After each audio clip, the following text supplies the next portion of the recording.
Hi friends, இப்போ நம்ம இந்த வீடியோவில் என்ன பார்க்க போகிறோன்னு கேட்டிங்கன்னா, 50 பைசா நாணயத்தில் கை இருப்பது போன்ற சின்னம் எதை குறிக்கிறது அப்படின்னு பற்றி தான் முழு வீடியோ பார்க்க போகிறோம். இந்த நாணயம் பார்த்திங்கன்னா 2008ஆம் ஆண்டு வெளியாகிருக்குது. இதில் இருக்கிற கை போன்ற சின்னம் தானிய கதிர்களை குறிக்கிறது. இது இந்தியாவின் விவசாயத்தை குறிக்கும் முக்கிய சின்னம்னே சொல்லலாம். இந்த சின்னம் முதலில் இந்திய நாணயங்களில் பயன்படுத்தப்பட்டது. மிகவும் பழமையானதுன்னு சொல்லலாம். இந்த சின்னம் முதல்ல வந்த ஆண்டு பார்த்திங்கன்னா 1968 முதல் 1969 காலகட்டத்தில் இந்திய நாணயங்களில் இது முதல்ல அறிமுகப்படுத்தப்பட்டது. அப்போது பார்த்திங்கன்னா இந்தியா கிரீன் ரெவல்யூஷன், அதாவது பசுமை புரட்சி காலமாக இருந்தது.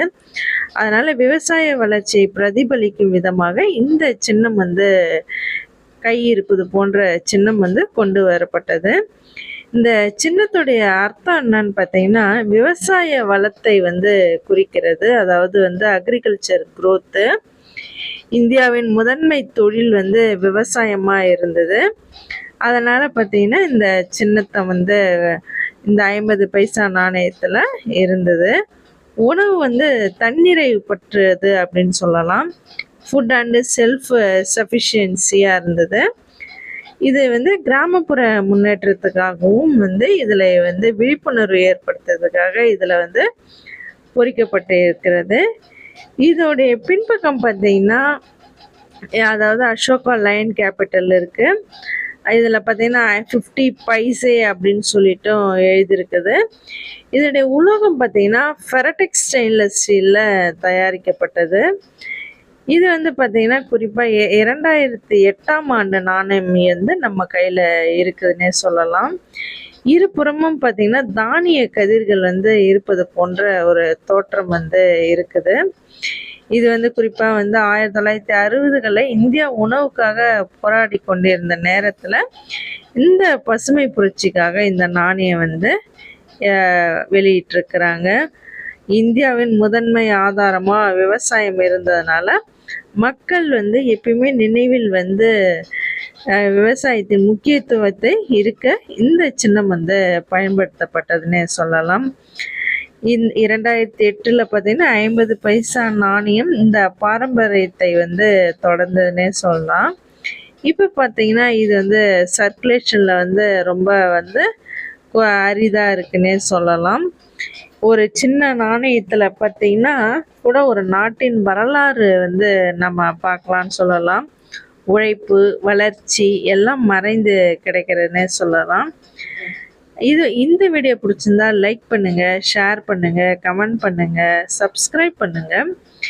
இந்த நாணயத்தை பார்த்திங்கன்னா இன்னும் லீகல் டெண்டராக அறிவிச்சிட்டாங்க.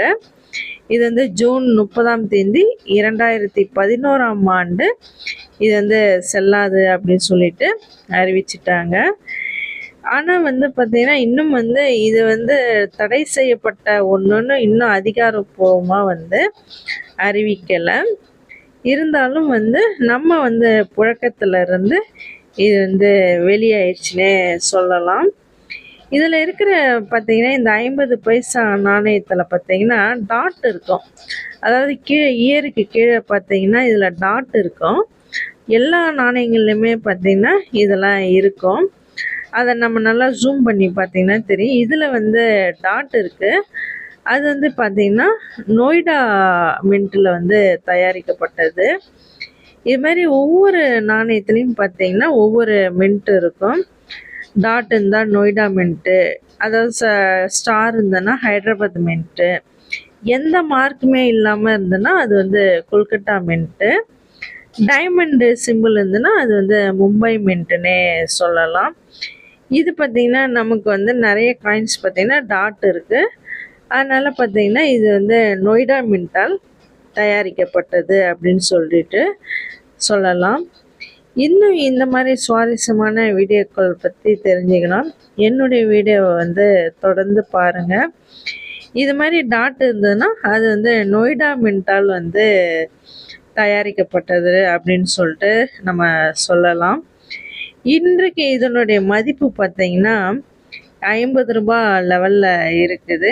எனக்கு வந்து இது மாதிரி ஒரு 10 காயின்ஸ் வந்து கிடச்சிது. புதுச்சேரி சண்டே மார்க்கெட்டில் தான் எனக்கு இது எல்லாமே சேர்ந்து ஒரு 200 ருபீஸ்க்கு இதை வாங்கினேன். Okay, bye friends.